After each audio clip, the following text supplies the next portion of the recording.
Salam, hər vaxtınız xeyir olsun, hörmətli müəllimlər və müəllimlər namizəd olan şəxslər. Eyni zamanda abituriyentlər. Bu gün Azərbaycan dili ilə bağlı bəzi sintaktik təhlilə əsaslanan bəzi cümlələri bir yerdə təhlil edəcəyik. Gəlin əvvəlcə bu cümlələrlə tanış olaq və bir neçə nümunəsinin üzərində iş aparaq. Bəzi cümlələri mən testlərdən seçmişəm və bu testlərdə biz problemlər yaşayırıq. Ona görə bunları aradan qaldırmaqdan ötürü elə dedim bir dəfəlik bu cümlələri ayrıca bir izah şəklində sizlə paylaşım. Başlayaq. Cümlənin birincisi belədir. Heyran olduğu məkanı bir daha gözdən keçirdi. Belə bir cümlədir. Cümlə iki başlı ola bilərmi? Ola bilər. Təhlil məntiqlərindən gəlin bir yanaşaq. Gözdən keçirdi. Kim? Heyran. Mübtəda və xəbər. Hansı məkanı gözdən keçirdi? Olduğu məkanı, yerləşdiyi məkanı, mövcud olduğu. Burada bu olur əsas feil. Və hansı funksiyadadır? Təyindir. Nəyi? Məkanı. Bir də ki, burada bir daha nəzərdən keçirdi. Yenidən nəzərdən keçirdi. Mübtəda təyin, tamamlıq, xəbər, zəflik xəbər sxemindən ibarət olan bir cümlə alındı. İndi bunu başqa cür təhlil necə götürmək olar? Bunu başqa cür necə təhlil edə bilərəm? Bunu ikinci təhlili yazıram. Yenə də xəbərimiz yerindədir. Zəfliyimiz yenə də yerindədir. Tamamlığımız yenə də yerindədir. Hansı məkanı? Heyran olduğu məkanı. Bu dəfə heyranı mübtəda götürmürük, heyranı götürürük. Heyran olmaq ifadəsini bir yerdə cümlənin nəyə götürdük? Təyini götürdük. Hansı məkanı gözdən keçirdi? Məsəl üçün kimsə heyran olduğu, yəni vurulduğu məkanı bir daha gözdən keçirdi. Ona görə də təyin, tamamlıq, zəflik, xəbər sxeminə də uyğun gəlir. Burada bir məsələ var. Siz burada bax olduğu sözünü, heyran sözünü xüsusi isim götürəndə olduğu sözü müstəqil feil olur. Amma siz burada heyran olmaq ifadəsini bir yerdə götürəndə heyran sözü artıq vurğun olmaq mənasında, heyranlığını gizlətməmək, belə bir məna var, onu nəzərdə tutun. Ona görə də heyran olmaq ifadəsi bax burada bir feil sayılır və sadə təyindir cümlə üzvü olaraq və feillə ifadə olunmuşdur. Mövcud vəziyyətdə təyinin ifadə vasitəsi burada feil, əsas təsriflənməyən feil formasında müstəqil feildir, ol sözü. Burada isə heyran ol sözündən ifadə olunmuş olur. İndi bunu bizə hansı şərtlər daxilində təqdim edə bilər? Deyər, məsəl üçün, mübtədanın ifadə vasitəsi xüsusi isimdir. Bu düzdürmü? Ehtimaldır. Ehtimaldır niyə görə? Çünki dəqiq olaraq demək olmur ki, həqiqətən də burada nə ilə ifadə olunur? Xüsusi isimlə ifadə olunur. Burada xüsusi isim olmayan vəziyyət də ola bilər. Cümlədə istənilən halda təyin var. Bəli, istənilən halda təyin var. Cümlədə istənilən halda tamamlıq var, zəflik var, xəbər var. Cümlədə istənilən halda mübtəda var, səhv fikir olur. Sonra cümlədə xüsusi isim istifadə olunmuşdur. Xüsusi isim olub olmaması ehtimaldır, dəqiq deyil. Sonra nümunədə sadə feil istifadə olunmuşdur. Sadə feil vardır.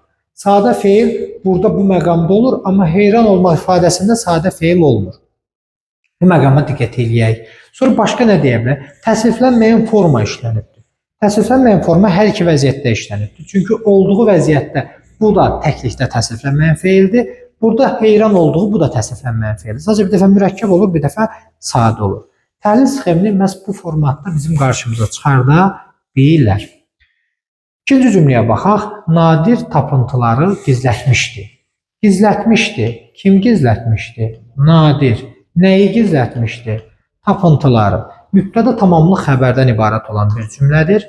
Bir də var ki, gizlətmişdi. Nəyi? Tapıntıları. Kim? Məsəl üçün, Əli. Hansı tapıntıları? Nadir tapıntıları. Nadir sözünə sifət kimi yanaşası olsaq, bu tamamlığın təyin edici sözünə çevrilir. Onda mübtəda buraxılır cümlədə. Deyirsən ki, məsələn, gizlətmişdi. Kimsə nadir tapıntıları gizlədibdir. Yəni, burada isə nadir adam adı kimi düşünülür. Yəni, bu xüsusi isim ola bilər. Burada isə nə ola bilər? Sadəcə sifət ola bilər. Ona görə bu cümlədə sifətin olub-olmadığını dəqiq söyləmək olmur. Bu cümlədə xüsusi isimin olub-olmadığını dəqiq söyləmək olmur. Bu cümlədə mübtədanın olub-olmadığını söyləmək olmur. Bu cümlədə bəzən belə verə bilər. Cümlənin şəxsə görə növünü müəyyənləşdirmək olmur dəqiq olaraq. Ki, yəni bu cümlədə ola bilər şəxsi cümlə olsun, mübtəda olmasın. Ola bilər müəyyən şəxsi cümlə mübtəda olsun. Xeyr, hər iki halda bu cümlə müəyyən şəxsi cümlədir. Çünki ikinci sxemdə biz buna təyin kimi yanaşası olsaq da mübtədanı rahat bərpa edə bilirik də. kimsə nadir tapıntıları gizlətmişdi. Bu məqama diqqət edin. Ona görə bu cümlə iki cür təhlil oluna bilir. Nadir sözünün məntiqi ilə yanaşası olsaq, xüsusi isim və sifət kimi təhlil edilə bilər. Təyin və ya mübtəda kimi təhlil oluna bilən bir sözdür. Baxdıq bu sözə. Bizim cümləyə bizim evdə qalıb cümləsi qalıb, nə qalıb? Bizim, mənim bizim. Yəni biraz anormal kimi səslənir, amma bizdə əşya bizdən söhbət gedir. Harada qalıb? Evdə. Evdə sözü burada nədir? Yer zərfli isimlə ifadə olunub, yerlik haldadır. Nə evdə qalıb? Bizim evdə qalıbdır. Yəni im mənsubiyyət şəkilçisi olur burada. Mənsubiyyət şəkilçisi sözün mübtəda vəzifəsindədir. Bir də var ki, qalıb, harada qalıb? Evdə qalıb. Hansı evdə qalıb? Bizim evdə qalıb. Məsəl üçün Həsən bu axşam bizim evdə qalıb. Burada bizim sözü üçüncü növ təyinli söz birləşməsində var idi. Məsələn, bizim həyətimiz. Bu cümlədə necə idi? İmizi silirdik, bura olmurdu. Onda bizim həyətdəki ifadə bir yerdə yox, bu hissəyə nə deyirik? Təyin deyirik. Ona görə də bu nümunədə artıq götürüləcək nə? Təyin və təyin olunan ifadəsi. Bu da eyni məntiqdir. Bizim evdə qalıb, hansı evdə qalıb? Məsələn, qonşunun evində qalıb. Bu məntiqlə yanaşır. Bu bizim sözünün əminliklə demək olmur ki, onun tərkibindəki im şəkilçisi mənsubiyyət şəkilçisidir, yoxsa hal şəkilçisidir. Mənsubiyyət olanda biz əşya olur, isim olur. Yerlik hal şəkilçisi olanda isə bizim həyat nümunəsindəki öz mənsubiyyətini itirmiş nümunə kimi götürülür. Ona görə də bu məqamda diqqətli oluruq. Təyin olub olmadığını dəqiq söyləmək olmur, mübtəda olub olmadığını dəqiq söyləmək olmur. İndi testi belə verə bilər də, bizim evdə qalıb cümləsində im şəkilçisinin hal şəkilçisi ilə amonim olduğunu nəzərə alaraq cümlənin sintaktik təhlil edilir. Təbii ki, im şəkilçisinin hal şəkilçisi ilə amonim olduğunu nəzərə alaraq deyirsə, im şəkilçisi nədir burada? Mənsubiyyətdir. Hal şəkilçisi ilə amonimdirsə deyək. Amonimdirsə deməli özü mənsubiyyətdir. Deməli mənsubiyyətdirsə də biz bunu nə götürməliyik? Rahat şəkildə götürməliyik mübtəda vəzifəsində. Yox, tərsinə verə bilər. Mənsubiyyət şəkilçisi ilə amonim olan şəkilçisi demək ki, bu haldır. Onda da bizim yerlik hallı əvəzlik olur. Nitq hissəsi. Burada hansı nitq hissələri işlənib, onu da dəqiq söyləmək olmur. Məsəl üçün, əvəzlik mi işlənib, isim mi işlənib, onu dəqiq söyləmək olmur. Belə bir cümlə yadımızda qalsın. Gəlin bu cümləyə də baxaq. Belə bir cümlə var.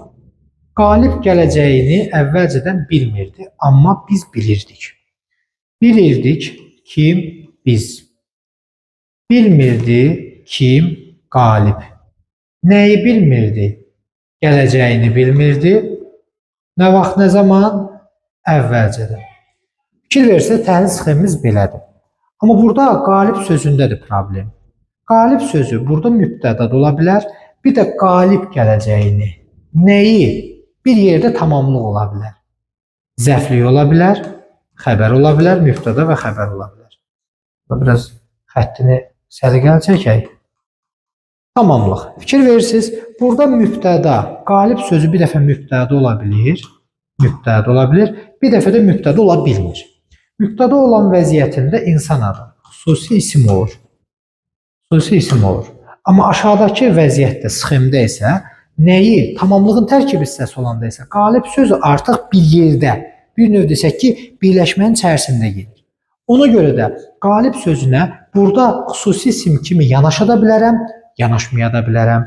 Sonra qalib sözünə müstəqil cümlə üzvü kimi yanaşa da bilərəm, yanaşmaya da bilərəm.